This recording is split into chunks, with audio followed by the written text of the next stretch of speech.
Stand up. Hello and welcome to the Tuesday, June 25th show. This is episode 1130 of Stand Up, and I cannot do it without your support. Patreon.com/Pete Dominic. My guest today, a PhD. He is Dr. Jason Johnson, and he joins me at 22 minutes into today's show. Another great conversation with Jason. We covered a lot. I think you're going to love it, as always. And now I want to get to the news, as I do each and every day here. It is a daily show. I do a news segment with headlines and sound bites every day. Many of you have been telling me how much you like it, appreciate it, and value it. Thank you very much. And shout out to all of you who have been listening for a really long time on a regular basis. I am so happy and grateful that you're still here with me. From time to time, I reach out to people who I haven't heard from in a while. Yesterday, it was my friend Ryan up in Maine, and real nice conversation with Ryan, who, like all of us, has struggles, and told me that listening to the show and all of the great guests I interview help him get through much of it. And that is the most rewarding kind of thing anyone could say. Ryan, always thinking of you. If I haven't talked to you in a while, reach out. I'd love to hear from you, just to know you're out there still listening and, as always, supporting my work. It means so, so much. All right, let's get to those headlines, shall we? Let's start with this announcement that there is going to be another $150 million in critically needed munitions sent to Ukraine as Russia accuses Ukraine of using U.S.-provided munitions to strike inside Russia or Russian-held territory, according to two U.S. officials. But that was announced yesterday. Tragic consequences in Texas, according to a new study. A Texas law that banned abortions in early pregnancy is associated with a stark increase in infant and newborn deaths. A study published in JAMA Pediatrics found on Monday. I'll be talking with Liz Winstead of Abortion Access Front on tomorrow's show, I believe. And speaking of the Supreme Court, yesterday they waded into the culture war debate yet again, this time over gender-affirming care for transgender minors, by agreeing to hear a case, an argument to resolve challenges to a law in Tennessee that seeks to restrict gender-affirming care. The justices will hear a Biden administration appeal of a court ruling that upheld the measure, but that was SCOTUS news yesterday. And in other SCOTUS news, by the way, Samuel Alito was absent again from the Supreme Court on Friday after skipping out on Thursday. No information yet provided by the court for his mysterious absences, but my guess is he was flag shopping and terrified. Maybe he's being told to stay home by his wife. I don't know, but it comes as the court is issuing critical decisions before the end of its term and leaves nothing but questions on his whereabouts and his well-being. So that's not great that we don't have that transparency. And it's going to be a crazy week at the Supreme Court, it looks like, so buckle in. Treasury Secretary Janet Yellen yesterday unveiled a new slate of financing initiatives to support housing development, including a $100 million fund specifically for affordable housing, which is something I want to get right into and learn more about. And speaking of studies on climate, I mean, no one was speaking of them, but I guess speaking of studies, because I mentioned the one on abortion and the way these laws are affecting women. Well, this one is on climate change. The frequency and magnitude of extreme wildfires around the globe has doubled in the last 2 decades due to climate change, according to a new study released yesterday, though previous research found a decrease in the area burned globally by wildfires this century. The new study found that extreme wildfire events have increased 2.2-fold since just 2003. And all is not well in Florida, folks. Shock, outrage, disbelief, and anger. Southwest Florida's art leaders have had those reactions and more after the governor of Florida vetoed all of Florida's planned arts and culture grants in the state's 24-25 budget. Every single penny. New York Times has the article, DeSantis vetoes all arts grants in Florida. What the hell is that all about? Something else worth looking into. And I'll have to talk with our friend Andrew Spar about that, the president of the Florida Education Association. Maybe there's a guest he can suggest. Let's see, what else do I have for you? Apple was charged Apple Computer under a new European Union law with imposing unfair restrictions on developers of applications for its App Store. Officials in Iowa, South Dakota, and Minnesota are racing to strengthen levee systems as rising rivers flooded homes and drowned farmland in several towns. Oh, and by the way, a correction. Yesterday, I called Kristi Noem the governor of North Dakota. Thank you to a longtime listener, Kevin Beisch, rather. He says she's actually the governor of South Dakota. Our Nimrod governor is Doug Burgum. Just as much of a misguided lost soul, though. Embarrassing no matter which Dakota you reside. Thank you, Kevin. Sorry about that.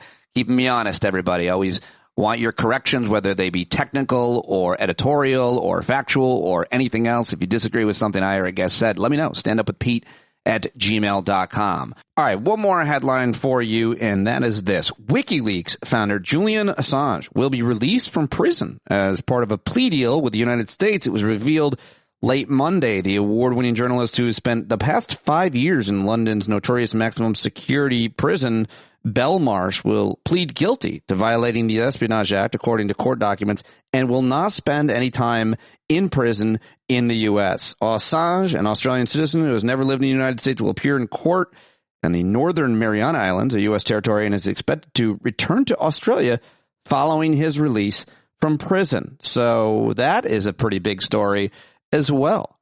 All right, those are your headlines. By the time you hear this, you will know the result of the Stanley Cup, and I only mention it because I love Dr. Barry Hummel, and he is a huge fan of the Florida Panthers. I hope they win for you, buddy, because I don't love your state, but I do love you. And sorry to Carlo in Canada. Maybe you're just as big of a fan of Edmonton, Alberta, but I just haven't seen you in a jersey at the games because, you know, you live in Ontario. All right, that is it. Those are your headlines. Let's get to some of the sound bites I've got for you. Let's start with this. I don't know how I missed it yesterday, but former Trump Organization VP Barbara Rez was on with our friend Ali Velshi, and she told him that then businessman Donald Trump made a shocking quip about the Holocaust during a meeting attended by several Jewish executives. She left Trump's company in 1998, wrote a book called Tower of Lies, what my 18 years of working with Donald Trump reveals about him in 2020. But here she is on Sunday morning's edition of MSNBC's Velshi. I wanted to speak to you very specifically about something, and that is these weird rants that Donald Trump is going on. Put aside the stuff that might be fairly deliberate, the dictatorial, authoritarian stuff he says. The other day, carrying on about being electrocuted versus being eaten by sharks. Did he do this when you worked for him?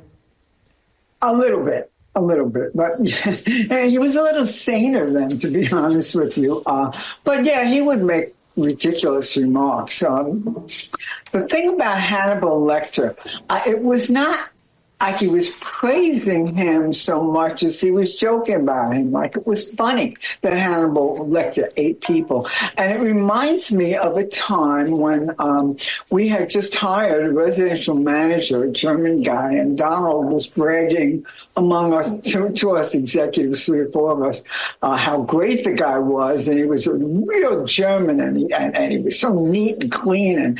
And then he looked at a couple of our executives who happened to be Jewish, and he said, watch out for this guy. He sort of remembers the ovens, smiling. Everybody was shocked. I mean, I couldn't believe he said that, but he was making a joke about the Nazi ovens and killing people. And that's the way he was. He was making a joke about Hannibal Lecter and eating people as if that was funny, as that was appropriate. He did. All right. How about it? Huh. Wildly surprising, right? You think he's telling the truth? I do. All right. Well, let's head over to Earth 2. It's Fox News. I think it's Shannon Bream. I'm not sure what anchor.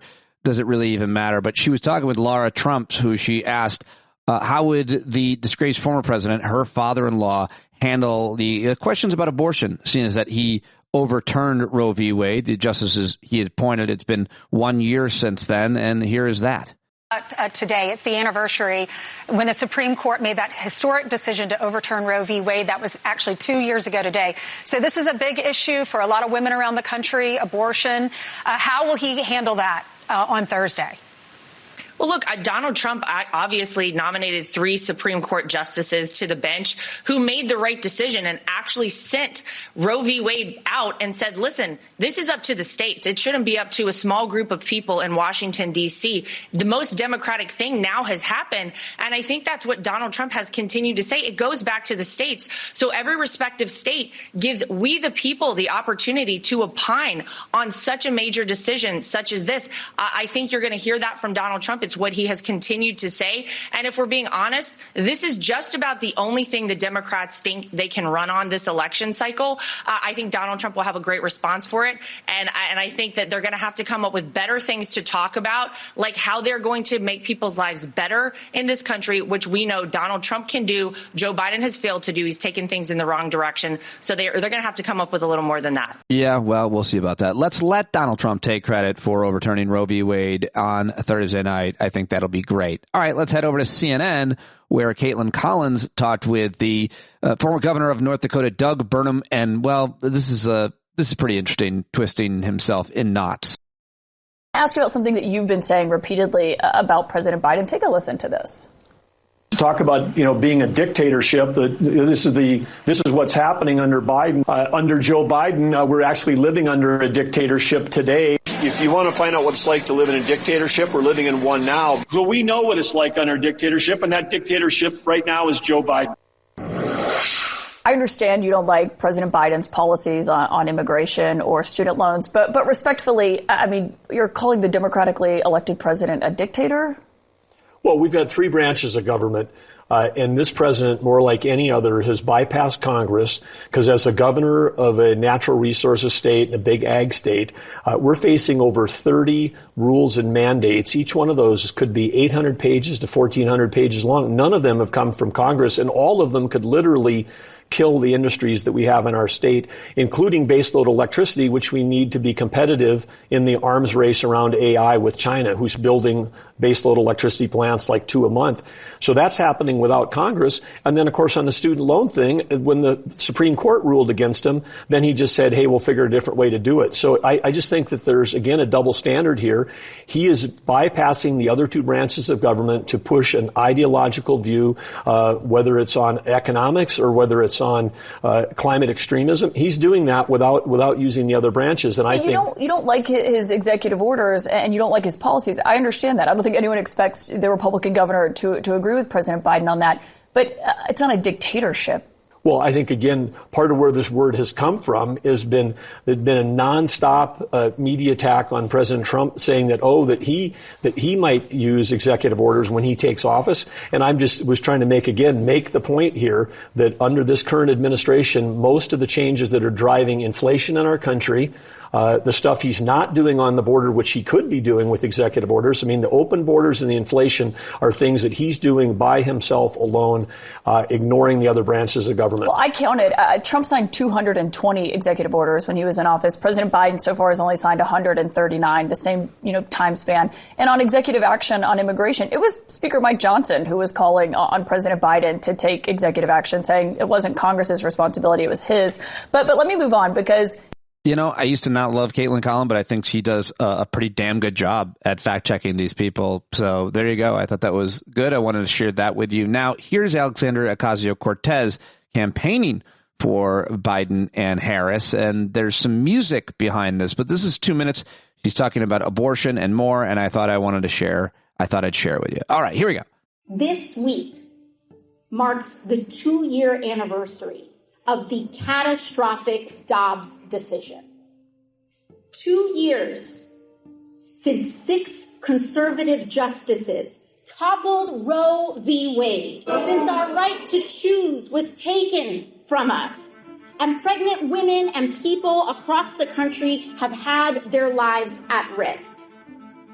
It's been 2 years since our freedom over our bodies was seized by the most corrupt Supreme Court in American history. And that court itself was appointed by the most corrupt president in American history, Donald Trump. And it is precisely because of Donald Trump and his corrupt court that women and girls and pregnant people have less rights today in 2024 than our parents and grandparents did. And I have a message for this conservative court and to Donald J. Trump. We do not consent. The women and people of this state do not consent. And the women and people of this country certainly do not consent to Donald Trump. Nor this corrupt court that he has enabled. And we are the front line of our democracy. We will have our day. We will write our story. And we will have the right to choose, not just with our bodies, but at the ballot box too. And the only way that Republicans will get this message is when the people of this country decisively elect majorities in Congress, re-elect Jackie Rosen, and again, re-elect Joe Biden in Congress. This is not a game, Las Vegas. Every single one of us has our story of choice, of looking at a crossroads and deciding how we want to proceed, whether it's contraception, IVF, abortion, family planning, or any or none of the above. These are our essential freedoms that unlock agency over our lives, and it is up to us to defend them, to restore them, and to codify them as the law of this land. They have given us no other choice but to win. Yeah, she is good, and the music didn't hurt. I like it. I like it a lot. That's the answer to Lara Trump, who I played earlier. Alexandria Ocasio-Cortez, obviously out there in Nevada campaigning for Jackie Rosen and the president and vice president. All right. I also thought this was pretty interesting on CNBC yesterday. Yale School of Management Senior Associate Dean for Leadership, guy named Jeffrey Sonnenfeld, said there's no Fortune 500 CEOs who are supporting Donald Trump. We look back into the data, and we're looking at this now for the last 4 months. We've been pointing out that there are no Fortune 500 CEOs who are supporting former President Trump. And that is a historic break going back to William Howard Taft and through Calvin Coolidge and Ronald Reagan and the Bushes and everything, is that it's been anywhere from 40 to 60% public and financial support. It's zero now. And it was zero in 2016. And the Trump economic package frightens them. It's extremely inflationary. The tariffs, 10% across the board on all imports, that's just crazy. It leads to a 3% increase for sure in inflation and plunging in the GDP. Right. And that's before retaliatory gestures. The increase in the deficit, he wants to cut $5 trillion of taxes with no commensurate cut in expenditures. So these are problems. He doesn't believe in the independence what of the Fed. What do you say to the CEOs? There's a lot of CEOs who are watching us now, probably watching you speaking, saying, but you know what? I don't like the Biden administration when it comes to the regulatory regime right now. I worry about the tax policy and what's going to happen if the Trump taxes roll off in 2025 and what that debate looks like. I mean, there are folks, as you said, 70% of the CEO community, Republicans. Do they turn out to be reluctant Biden voters? Do they not vote at all? I mean, where do you think they land? They'll be reluctant Biden voters. They don't want the fabric of society pulled apart. I think that's a comment and a crucial criticism or point that goes, I think, undermade or underserved or undersaid or unsaid. I'm really good with words. The point being, if you're the CEO of a Fortune 500 company, certainty is the most important thing. And trade wars and tax policy and deporting 20 million people that matter that are bottom line, I think that point really matters a lot, that they don't want the social fabric of society to be torn apart by Donald Trump. And so I think that's an interesting point. All right, here is Nancy Pelosi. She was on CNN last night with Anderson Cooper, who asked her whether or not she had confidence in the Supreme Court. Thought this was good. Do you have confidence in the Supreme Court? I mean, they've yet to rule on this immunity thing, all this thing about Alito and the flags and Clarence Thomas and his wife. I mean, do you have confidence in the Supreme Court? No, I think they've gone rogue. It's most unfortunate. But it's unfortunate further to see what the other justice, what happened to the Chief Justice? Did he go weak or did he go rogue? I don't. All right. The Chief Justice, did he go weak or did he go rogue? That's Nancy Pelosi on CNN last night. All right. Well, that's all I've got for you in the audio section of today's news segment. I hope that it was enough. I hope it was enough. I hope you didn't want any more. There's more, but I'm out of time. How about that? I need some comedy in my life. I need some jokes after all that. So let's go over to Donald Trump and Fox News have settled on an interesting strategy for next week's presidential debate. They're admitting Trump will probably lose, but claiming it's because Joe Biden will be on drugs. For more on this, it's time for a closer look. The race is very close right now, but Joe Biden just got some much-needed good news about his poll numbers, and from Fox News, of all places. A new Fox News poll shows President Biden leading the former president by 2 points in a head-to-head matchup. 50% of respondents said they would vote for Biden. It's his best showing yet this election cycle, and the first time he's been ahead of Trump in our poll since October of last year. Wow, Fox News says Joe Biden is back in the lead. Biden headquarters must be celebrating. We're ahead in the polls. Let's boogie, Joe. That's how it's supposed to be. Or not. So Biden is ahead of Trump for the first time since October, but only by 2 points, and it's within the margin of error. I'm sorry, but how is it only 2 points? I mean, I know it's futile to ask, and I should just accept the feeling of being dead inside amid the whirlwind of lies and chaos and degradation of our institutions and whatever the hell this is.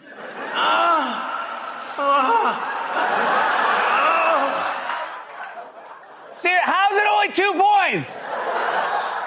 The guy staged a month-long coup attempt and violent insurrection, got impeached twice, bungled the deadly pandemic so badly the nation's top scientists tried to hide their faces, tried to take health care away from 20 million Americans, called the CEO of Apple Tim Apple, said he would use his presidency to get revenge on his enemies and be a dictator on day one, threw paper towels at hurricane victims and defaced a weather map, asked his audience if they'd rather die by shark bite or electrocution, just got convicted of 34 felony counts for paying hush money during a presidential campaign to a porn star who testified in court that she spanked him with a magazine with his face on it and that he was wearing, and I quote, silk or satin pajamas.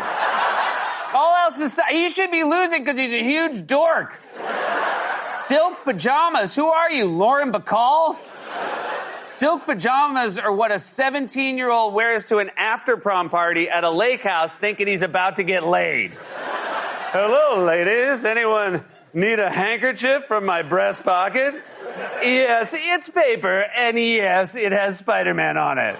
All right. Very funny. Always great. Seth Meyers. And now let's get to today's guest, shall we? Everybody loves Dr. Jason Johnson, I think. My mom certainly does. And I'm always happy when he stops by. He's become a good friend of mine over the years, as many of you and many of my guests have. I met him back at our days on CNN, but now he's a big deal over on MSNBC, where he's often sitting in for other anchors and as well as contributing all the time on panels. And he mentions a new project that he's working on over there. drjasonjohnson.com, by the way, is his website, but you got to check out his podcast, A Word on Slate. It's so good. I always love listening to that. Love watching him on CNN. Of course, he's a professor at the School of Global Journalism and Communication at Morgan State University. We had another great conversation, and we started by talking a little bit about the WNBA again. I know I shouldn't be talking about women's sports with men, but he follows it really closely. I'm pretty ignorant on it, and I loved his comments, or I was interested in his comments on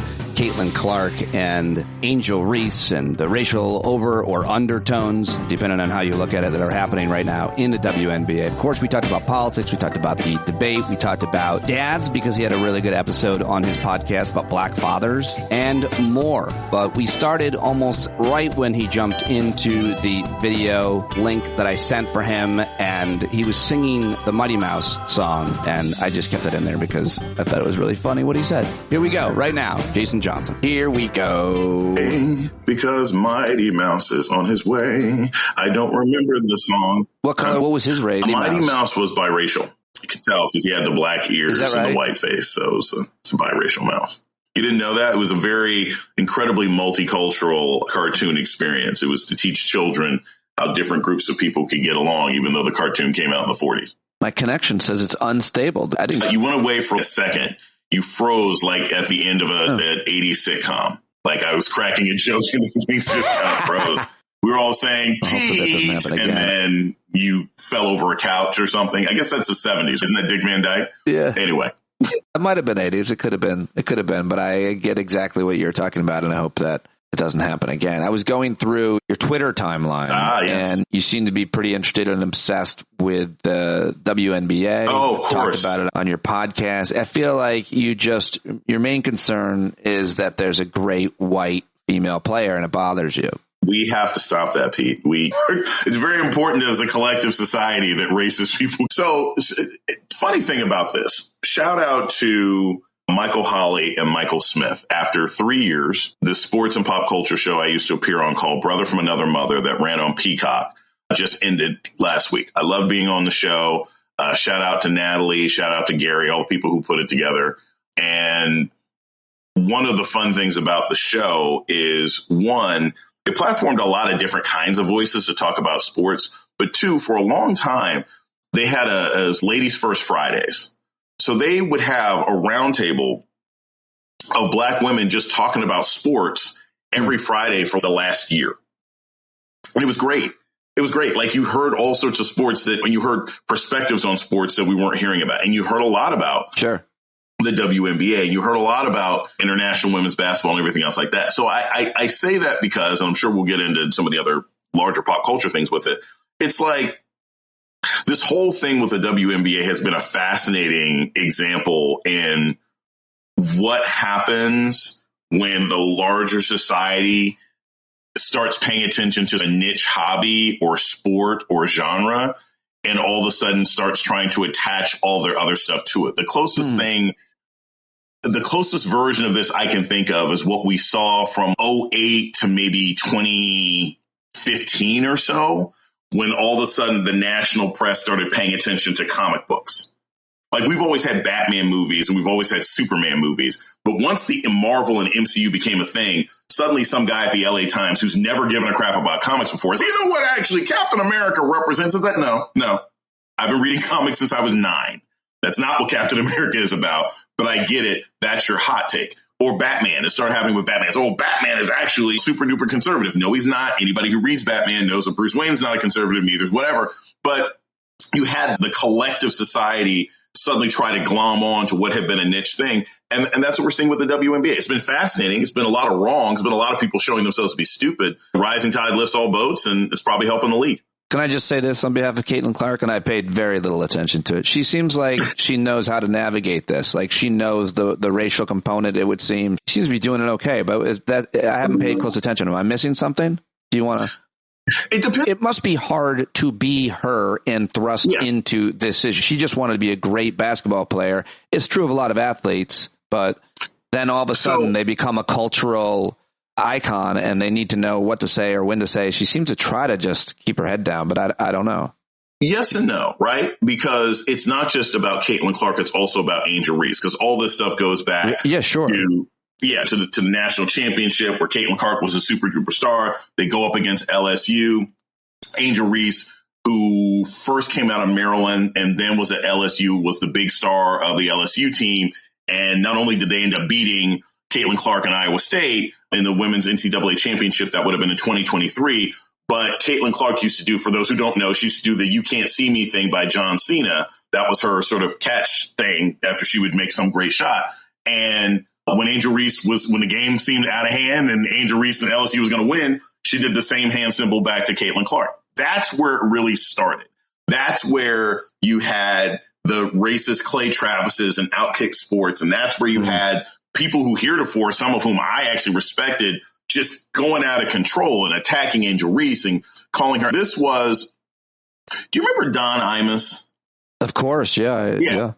And it was, I think, 2007. Nappy-headed hose. Right. He referred to a women's basketball team. I think it was like at St. John's or Seton Hall as nappy-headed hose. And it's not just that it was racist and it was vulgar and it was sexist, but it was this idea of it's just easy to call Black women anything you want. And so we saw that with how people were talking about Reese.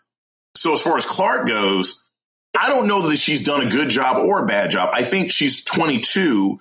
And you haven't had a star this big, this kind of crossover star in women's basketball before at all, like ever. And I have heard people make the argument. I don't know that I'm on this side, but I've heard people who are way more informed about basketball make the argument that she's been very lukewarm in her responses. She keeps playing the game. she doesn't play into, oh my God, they're too rough on her or whatever. But at the same time, there have been people who said, how hard is it to make a statement after a game saying, I don't want my name being used by racists, right? Like, in reiterating that. I don't want my name being used to promote homophobia. I don't want my name being used to promote sexism. I think she's come close to saying that, not as aggressively as some people would like. I've also heard from a friend of mine who is a journalist on women's basketball that her boyfriend, who I think works for the Pacers, has been caught liking racist posts about Angel Reese. That's not good. So there's a whole thing. But in the grand scheme of things, honestly, Pete, the fact that anybody is having conversations about women's basketball is some good stuff. I think it's also just interesting. Again, I don't have anything to say about it, but if you just compare it to Magic and Bird, who came into the league at the same time, and that rivalry and who was better, and it being obviously race being ever present there, and how they handled it and used it in a way, it's like part of the, sadly, but to certain, obviously it's part of the entertainment of it all. And so many people are now watching the WNBA. Like, why not just ride the wave and hope that, and it brings more people to supporting women's sport? Yeah, it's supporting women's sports. It's becoming part of the cultural zeitgeist and conversation. I think all those things are fine. I think it also speaks to the changing nature of how people consume sports now, right? Like the idea that college basketball hasn't really been in on the men's side. It hasn't been a real feeder into the professional NBA in a good 3 or 4 years, right? There may be one guy who's graduating, or not even graduating anymore. There may be one guy who comes out and gets drafted and people excited.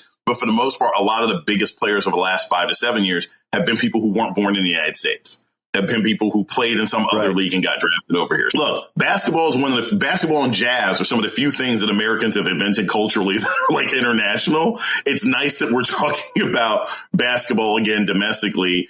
We're talking about whatever it is. I think it's nice. Women's sports has really become a huge. I feel like even a lot of those right wing white guys who talk sports are saying this is a moneymaker for us too. We're happy to talk. We're happy to talk about women's sports and treat it similarly as we do to men's sports. If people want to hear us talking about it, we're going to talk about it. Yeah, they're not treating it similar to men's sports at all, because here's what it is. It gives the right wing pundit class and the commentary an opportunity to be intersectional, which is something they always say they don't want to be. But now I can be racist and sexist and homophobic all at the same time and draw attention to myself. Do they not talk about women's sport like the way that they talk about men's sports in terms of? No, nobody was talking about this crap. Nobody was talking about this crap. And here's what I mean by that, Pete, because this is a very interesting thing. What do I mean by this? You and I are two men. Now, I'm a big sports fan. Like I go to NFL games. I like NBA. I watch basketball. So I pay attention to this stuff. You don't. You're probably a casual who will catch a few highlights this summer during the Olympics. So the way sports usually works as far as commentary goes is whatever is hot is what's on ESPN or Fox Sports 1, because those are really the dominant things. And then whatever it is you got happening on local radio. And quite frankly, it's 40% of the time it's the NFL, even if we're not in NFL season. 30% of the time is going to be basketball, even when we're not in basketball season. And then the rest is going to be football, soccer, baseball, tennis, if there happens to be a big thing. The fact that the WNBA has even broken into a conversation around now is novel. But what you've had is a lot of people, this is what I was saying about the comic book stuff, what you've had is high-profile commentators like Stephen A. Smith popping up and saying all sorts of crazy stuff because they don't know anything about basketball. And they don't know anything about women's basketball. So you're taking the same kind of hot take. So they're not saying the same thing. Nobody in basketball talks about, oh my gosh, did they hit LeBron too hard? But like literally you had a member of Congress in Indiana, a federal member of Congress propose a bill after Caitlin Clark got a hard foul. And he was like, we need to propose a bill to protect Caitlin Clark or whatever. Dude, it's freaking basketball.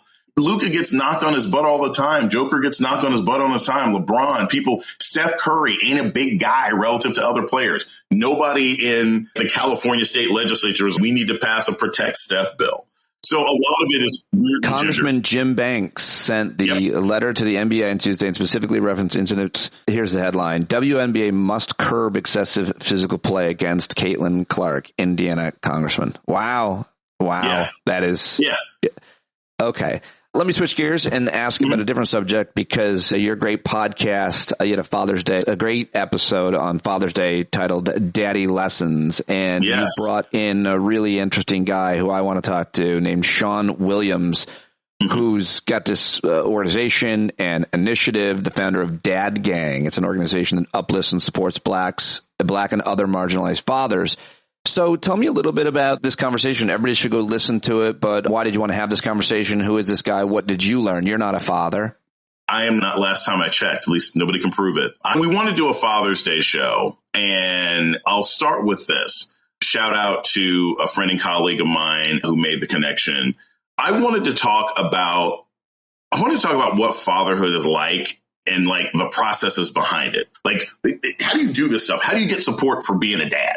And that's not always apparent, right? Like, it's no pun intended, but it's not always apparent. Okay, where do I go if I'm a dad and I got to figure out how to swaddle? Where do I go? I remember asking my mom once, like just years ago, I was like, hey, when you have a daughter, what do you do when she's got to go to the bathroom? You can't go to the women's room. Do you take her? Like basic stuff. If you don't have men or women in your life, you're not able to ask these questions. And that's whether you're partnered with the mother of your child or not, or maybe you're widowed or something else like that. I was introduced to this group, Dad Gang, and I was like, oh, let's talk about basic fatherhood stuff. What do you do? How do you make people feel better about it? And then you have the specific issues about being a Black father. And Sean talked about the fact that part of what inspired him to do it was walking around a freaking Target or Walmart, whatever, with his kid, and somebody comes up to him and thinks they're complimenting him by saying, is that your child? And he's, yeah. And then the woman's, oh, it's so good that you stayed around and that you're an active part of a child's life. And he's, seriously? That's not the compliment you think it is.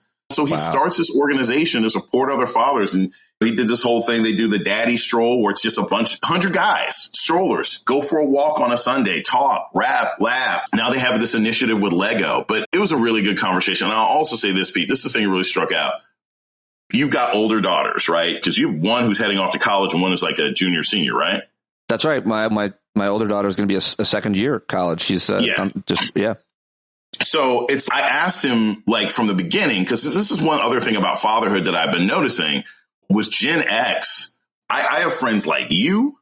I know guys who are in their late 40s and 50s who've got kids who are graduating from college or in college.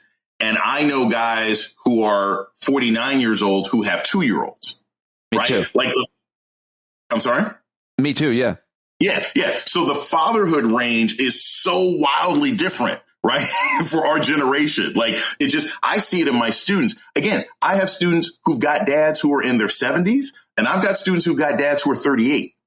And so talking to him about what's the biggest thing you have to think about. He was talking about finances, and he was saying how, being a dad at 26 is very different than being a dad at 49 because your money is different. Your perspective is different. Your health situation may be different. So I really enjoyed it. It was a great conversation.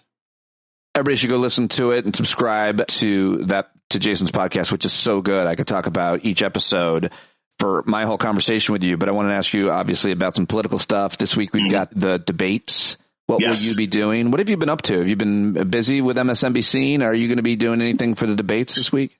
Yeah, about a week ago, I sat in for Chris Hayes on Friday last week. So I hosted for Chris Hayes. Last week I was on with Ari Melber. I was on with Joy. I got to tell you, Pete, it's a very interesting political season. Very interesting political season. Here's why.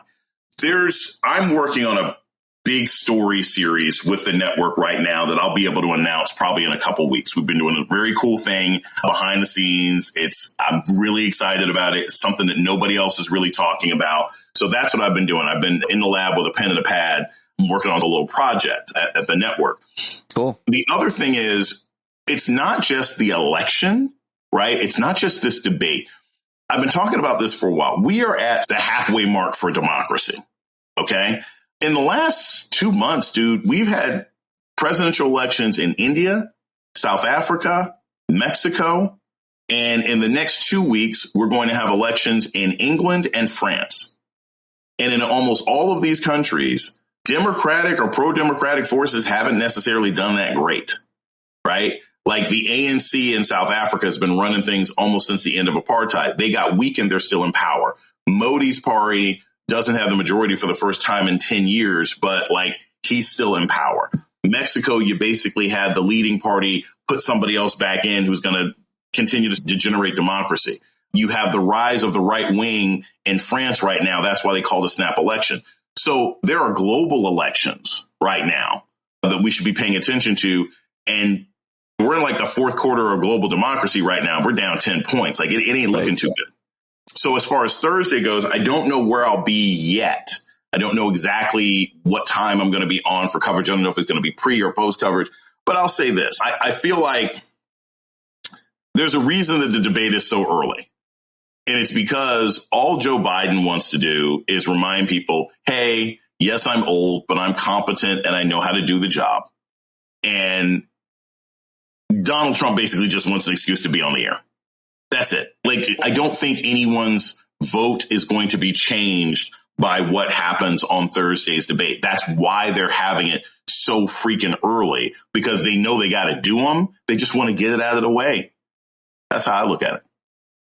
How much do you think the progressive and Democratic Party, progressive movement, Democratic Party has been affected, divided by what's happening in Israel? It has been so terrible and divisive and ugly. I've had relationships deteriorate or end. I've seen a lot of other people have that in their life or in their career.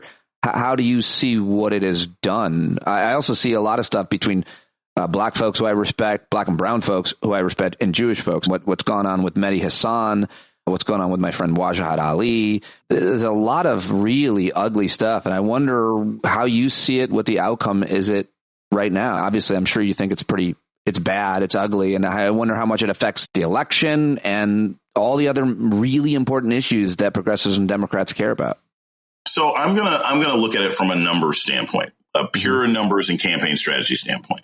I think that it's funny. I was looking through my Twitter account. I'm still going to call it Twitter. Looking through my Twitter account yesterday, and I was looking at segments I had done on Deadline White House and a couple other shows 3 years ago in 2021, where people were making comparisons between Netanyahu and Trump, because he was in so much legal and corruption trouble, stuff he's done with the courts, people like, and the fact that basically he got booted from power and he's trying all these different things with Netanyahu.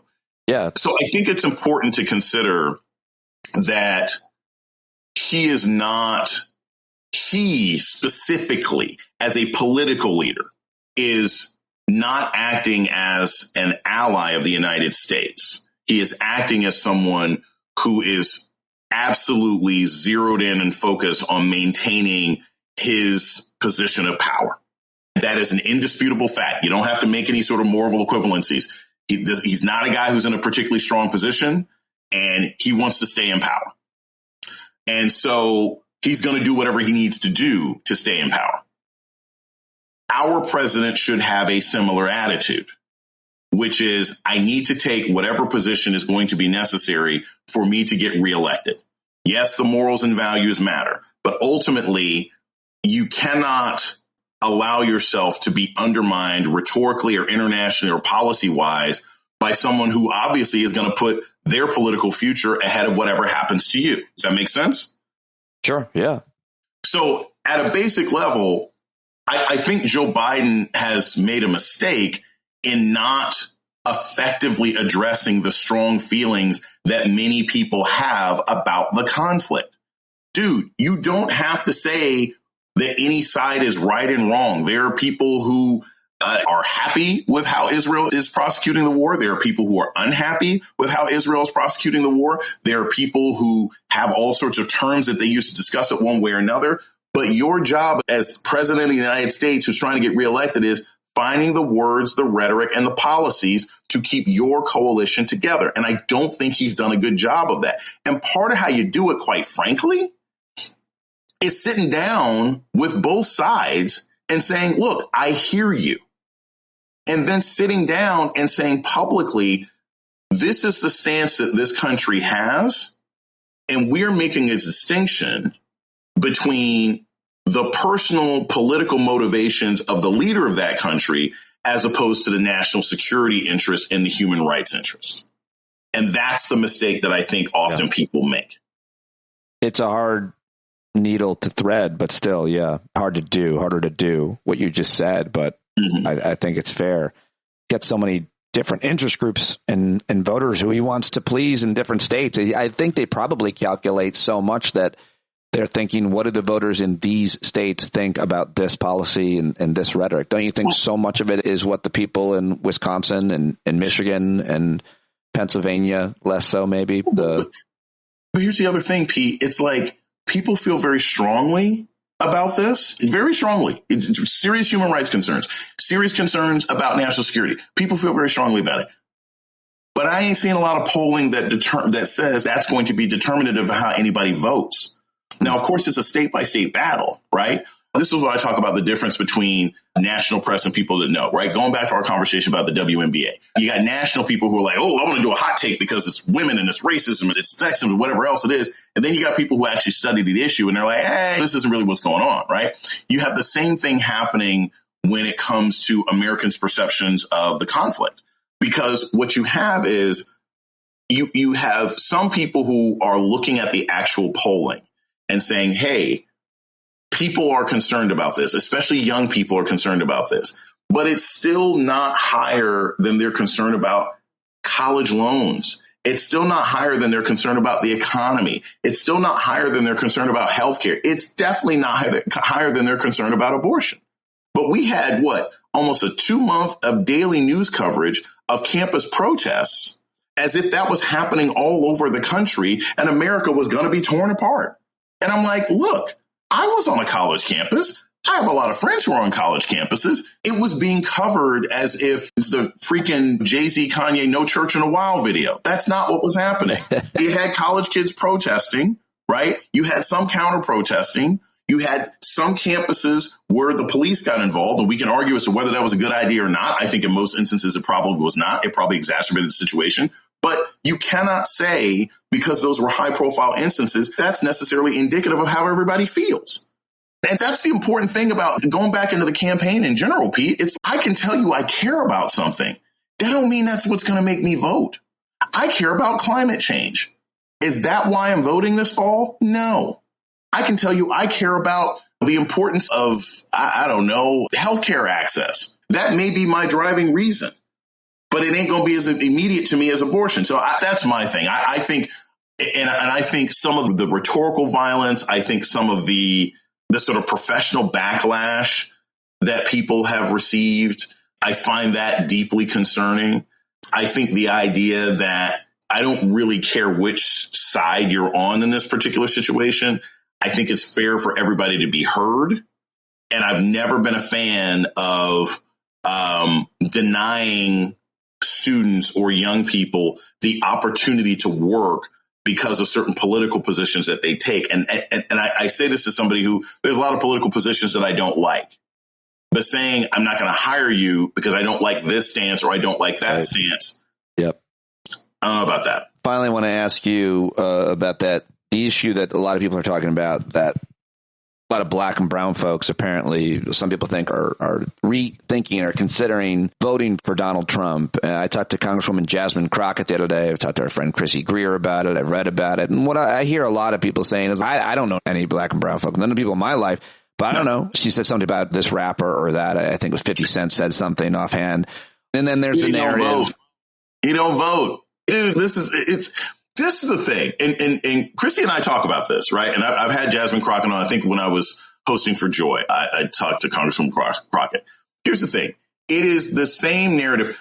You can go back and find articles, USA Today, Times, you can find articles in 2012 saying, oh my gosh, Barack Obama has lost support in the black community. He'll never be able to be reelected. It's the same merry-go-round narrative we have every single time. Oh my God, oh my God, oh my God. Black people are going to fail us and democracy is going to fall apart. The numbers don't back it up. And I'm going to tell you this.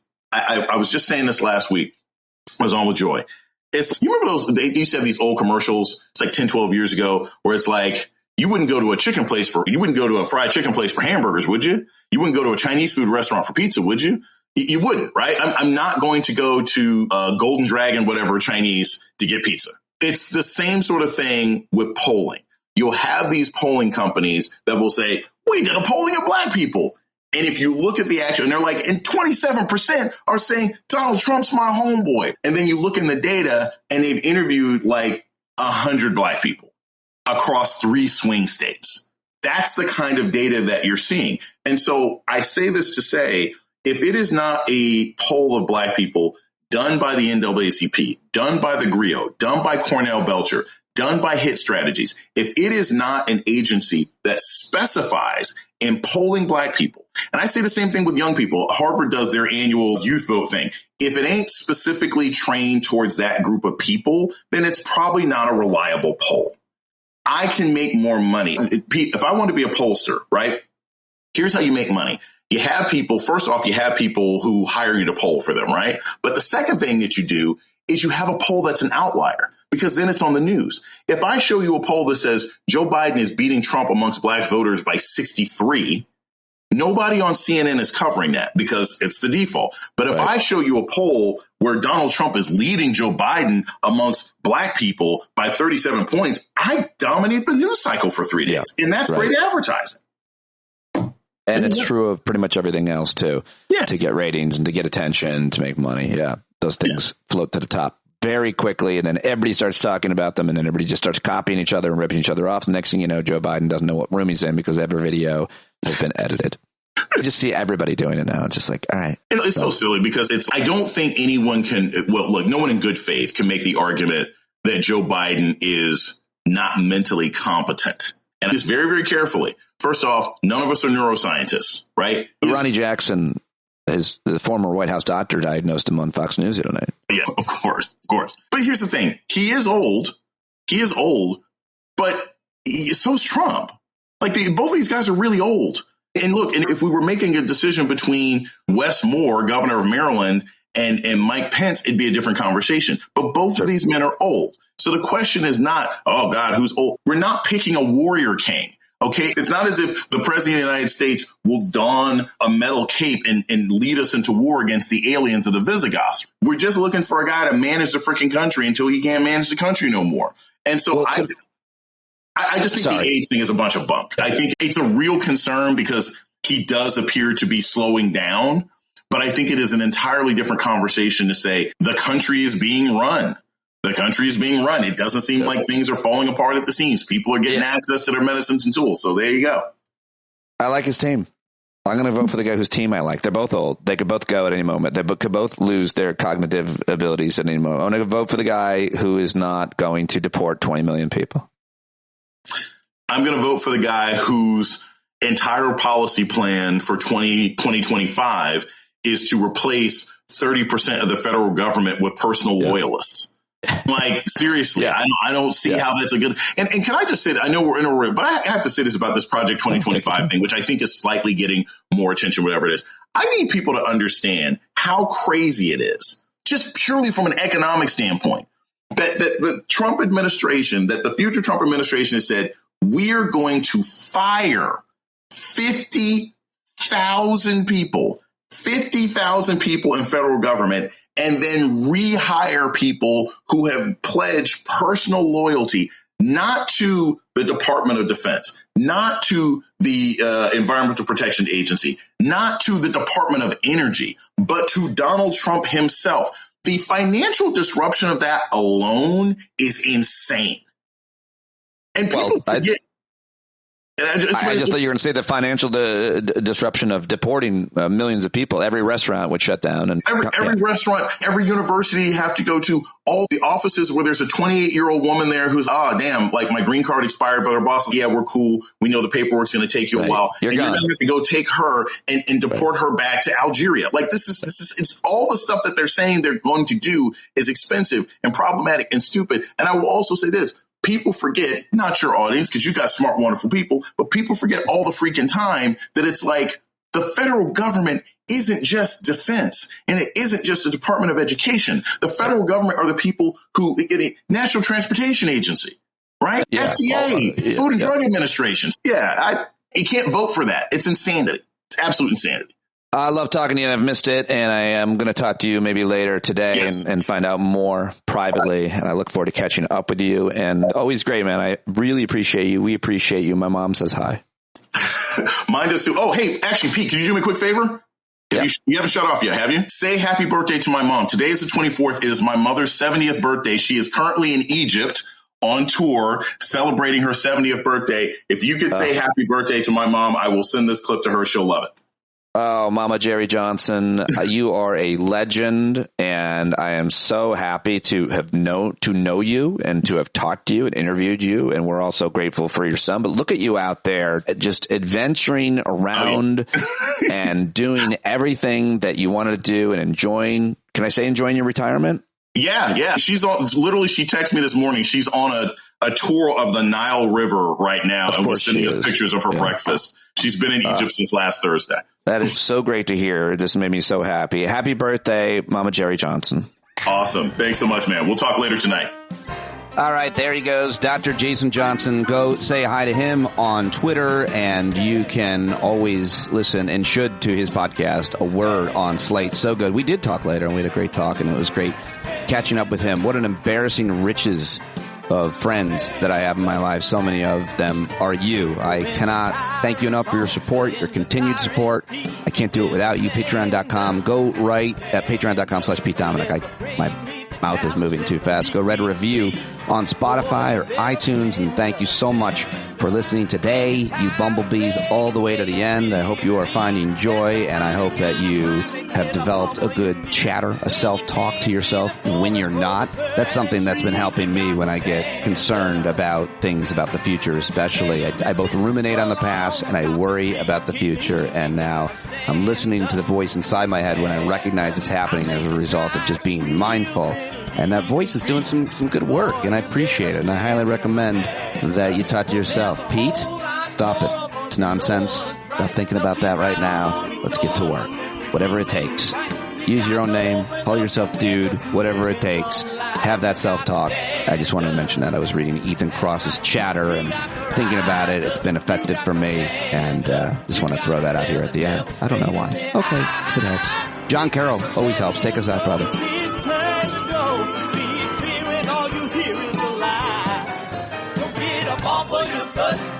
Off of your fence, even if it ain't a very friendly audience, well, they'll begin to listen when you start making sense, and you stand up, stand up. No need to point your rifle to defend your town, just stand up, stand up. You know they can't deny you what you're laying down, boy, you better stand up, stand up. Show your face of every color, yellow, black, red, and brown. She's the place where every lost child will finally be found. There's only one thing to do before we stand our ground, and that's stand up, stand up. Well, the founding fathers saw a land for all. They had to stand up, they had to stand up. They had a keen imagination for a crystal ball, drawing all the plans of stand up. But all they had to go on was the time they were in, with other causes for laws, and since they weren't even sin, they knew that change was gonna come before the change could begin. They had to stand up. Alright, they had to stand up. We got to stand up. We got to look the devil square in the eye. We gotta let him know it is the time to go, and make it clear when all we hear is a lie. Where the money all went, it'll be the cost of freedom that'll go unspent. You can see him flee the scene of that experiment if you stand up. Alright, we got to speak up, we got to reach up and raise your voice in every way you know how. Don't be toes up, you got to show up. Ain't no better time to do it but now.